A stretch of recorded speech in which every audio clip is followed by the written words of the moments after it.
جب زندگی میں سب کچھ صحیح نہیں ہوتا ہے نا تب سب کچھ برا لگتا ہے، ہر ایک چیز بری لگ رہی ہوتی ہے، ہر ایک چیز سے دل اٹھ رہا ہوتا ہے. لیکن یاد رکھیے کہ زندگی اسی اتار چڑھاؤ کا نام ہے. آپ نے کوئٹ نہیں کرنا ہے، آپ نے کسی بھی چیز کو یہ نہیں سوچنا ہے کہ یہ مجھ سے نہیں ہوگا. اللہ کی ذات پہ بھروسہ رکھ کے، اللہ پہ پورا بھروسہ رکھ کے آپ نے پھر سے استقامت کے ساتھ کھڑے ہو جانا ہے. ایک ایوریج انسان بھی دنیا کا بہت ہی ایوریج انٹیلیجنس کے ساتھ ہے، بہت ہی ایوریج اس کی سوچ ہے یا ایوریج اس نے پڑھا ہوا ہے، لیکن اگر استقامت کے ساتھ کوئی کام کرے گا نا تو کامیاب ہو جائے گا. اور بہت ہی انٹیلیجنٹ بندہ ہے، بہت جینیس ہے، مگر سیزنل ہے، کبھی دل چاہا کام کیا، کبھی دل چاہا کام نہیں کیا، نہیں کچھ بھی بن پائے گا زندگی میں. تو استقامت زندگی میں اتنی زیادہ ضروری ہے. چوتھا پی جس کے بارے میں بات کریں گے وہ ہے پیشنس.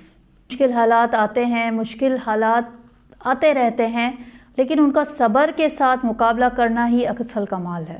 رو پیٹ کر، مشکلوں میں پریشان ہو کر اس مشکل وقت کو اپنے لیے اور مشکل نہ بنائیے.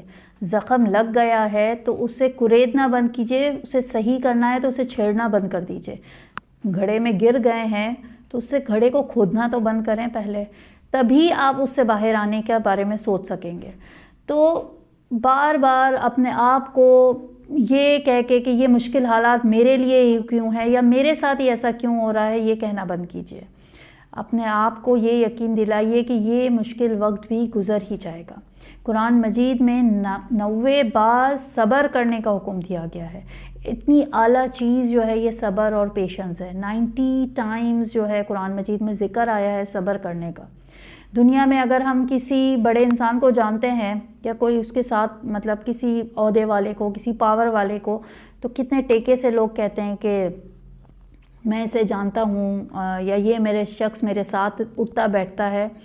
تو صبر کرنے والوں کے لیے تو اللہ تعالیٰ نے اتنا اجر رکھا ہے کہ اللہ تعالیٰ قرآن مجید میں فرماتے ہیں کہ اللہ صبر کرنے والوں کے ساتھ ہے. یعنی اللہ عز و جل صبر کرنے والوں کے ساتھ ہے، اس سے بڑی جیت اور کیا ہو سکتی ہے. تو پیشنس رکھیے، صبر رکھیے، اپنے آپ میں ٹھہراؤ لائیے. مشکل وقت آتے ہیں زندگی میں، بعض پلان زندگی کے ہم پلاننگ کرتے ہیں اتنی زیادہ اور وہ تباہ و برباد ہو جاتی ہے. وہ پلاننگ شاید اسی لیے تباہ کی گئی ہوتی ہے، اسی لیے ختم ہو جاتی ہے کیونکہ اگر وہ پلاننگ پہ آپ عمل کر لیتے تو آپ تباہ ہو جاتے. تو اسی لیے کوئی بھی چیز یہ یاد رکھے کہ زندگی میں برا وقت جب آئے نا تو سمجھ جائیے کہ زندگی میں اب بہت اچھا وقت آنے والا ہے.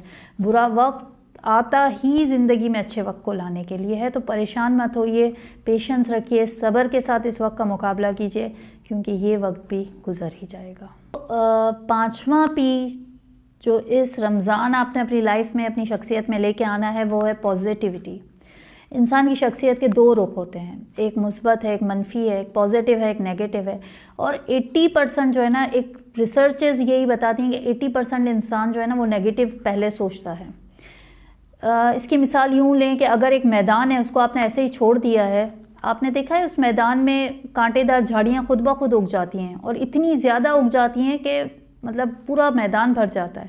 لیکن کسی اچھی فصل کو اگانے کے لیے بہت محنت کرنی پڑتی ہے. کسان کتنی محنت کرتا ہے اپنی فصل کو اگانے کے لیے. تو اسی طرح یہ جو نیگیٹو خیالات ہیں نا، یہ ہمارے دماغ میں خود بخود آتے ہی چلے جاتے ہیں اور ہمیں برباد کر دیتے ہیں. پازیٹیو سوچنے کے لیے آپ کو محنت کرنی پڑے گی. پازیٹیو سوچ کوئی ایسے ہی دماغ میں نہیں آ جائے گی آپ کے کہ آپ نے کچھ زندگی میں دیکھا برا یا کسی شخص نے کوئی آپ کے ساتھ برا کیا تو آپ جو ہے پازیٹیو ہو کے اس کے بارے میں سوچیں گے. بالکل نہیں ہوگا. سب سے پہلی سوچ ہی برائی کی آئے گی آپ کے دماغ میں. لیکن آپ نے یاد رکھنا ہے کہ پازیٹیو سوچنے کے لیے آپ کو محنت کرنی ہے. پازیٹیو ہے یا کتنا نیگیٹو ہے نا، یہ آپ آرام سے اس کی بات چیت سے، اس کے لائف سٹائل سے، اس کے بیٹھنے اٹھنے سے ہی آپ پتہ لگا سکتے ہیں کہ یہ آدمی کس طریقے کا ہے اور اس کی زندگی میں جس قسم کے حالات ہوں گے نا، اسی سے اس کی پازیٹیوٹی یا نیگیٹیوٹی آپ کو بالکل نظر آ جائے گی. پازیٹیو رہنے کا مطلب یہ ہرگز نہیں کہ ہر وقت چہرے پہ بھائی مسکراہٹ رہے، کھیل کود رہے ہیں، ہنسی مذاق کر رہے ہیں، نہیں، ایسا بالکل نہیں ہے. بلکہ پازیٹیو رہنے کا مطلب ہے کہ لائف جو بھی آپ کی طرف پھینک رہی ہے، جو بھی دے رہی ہے آپ کو، آپ اتنا اس کو سمجھداری سے لے رہے ہیں، اتنا پازیٹیوٹی کے ساتھ لے رہے ہیں. بہت برا بھی ہے تو اس میں کچھ اچھا پہلو دیکھ رہے ہیں، تو یہ پازیٹیو ہونے کی نشانی ہے. رمضان میں بھی اب آپ جب مسجد جائیں گے تو پازیٹیو رہیے، مسکرائیے، مسکراہٹ کے ساتھ جائیے. بہت سارے لوگ اس طریقے کا ان کا ایٹیٹیوڈ ہوتا ہے، مطلب جیسے وہ احسان کر کے آ رہے ہیں، روزہ رکھ نہیں رہے، بلکہ ایک احسان ہے خدا پہ اور خدا کی مخلوق پہ جو انہوں نے کر دیا ہے. چہرے پہ بیزاریت ہے، نہ مسکراہٹ ہے. یاد رکھیے کہ اگر کسی کو کچھ بھی صلت نہیں دے سکتے نا رمضان میں، کہتے ہیں صلت کا مہینہ ہے، ایک دوسرے کے ساتھ جو ہے بھلائی کا مہینہ ہے، تحفے دینے چاہیے، صلت کرنی چاہیے. اگر کچھ بھی نہیں دے سکتے نا تو میں کہوں گی ایک مسکراہٹ یاد بس آپ طے کر لیجئے کہ وہ مسکراہٹ آپ نے اپنے چہرے پہ رکھنی ہے، کہ وہ مسکراہٹ ہی کسی کے لیے صلت کا کام کر جائے، کسی کے لیے تحفہ بن جائے. کوئی ٹوٹے دل کے ساتھ آیا ہو، کیا پتہ کتنی زندگی کی مار سہ کے وہ اس وقت آیا ہو، کیا پتہ اس کے ساتھ پیچھے کیا ہوا ہو، لیکن آپ کا ایک پازیٹیو اور اچھا رویہ، ایک مسکراہٹ جو ہے شاید اس کا دن بنا دے. تو پازیٹیو رہیے اور مسکرائیے. جس کے بارے میں بات کریں گے لیکن وہ آخری ہرگز نہیں ہے، بہت ہی اسٹرانگ اسپرے دعا. جی دعا کیجئے، شکر کیجئے. اس رمضان 2 چیزوں پہ بالکل فوکس ڈالنا ہے کہ شکر کرنا ہے اور دعا کرنی ہے. ہم انسان پتہ ہے کیا کرتے ہیں، ہمیں جب سب سے پہلے کوئی کام پڑتا ہے نا تو دنیا کے بندوں کے پاس جاتے ہیں، اور پھر جب وہاں سے کک پڑتی ہے نا تو پھر اللہ کے دربار میں آتے ہیں. تو ایسا بالکل مت کیجیے. اپنے جو بھی مسئلے مسائل ہیں سب کو جمع کیجیے اس رمضان، اور اللہ کے حضور وہ پوٹلی آپ نے پیش کرنی ہے کہ یا اللہ یہ مسائل میں حل نہیں کر سکتا، یہ میرے سے سولو نہیں ہو رہے، اللہ میاں آپ نے میری مدد کرنی ہے. دعا کیجیے، اور دعا تو کہتے ہیں کہ سب کچھ بدل دیتی ہے.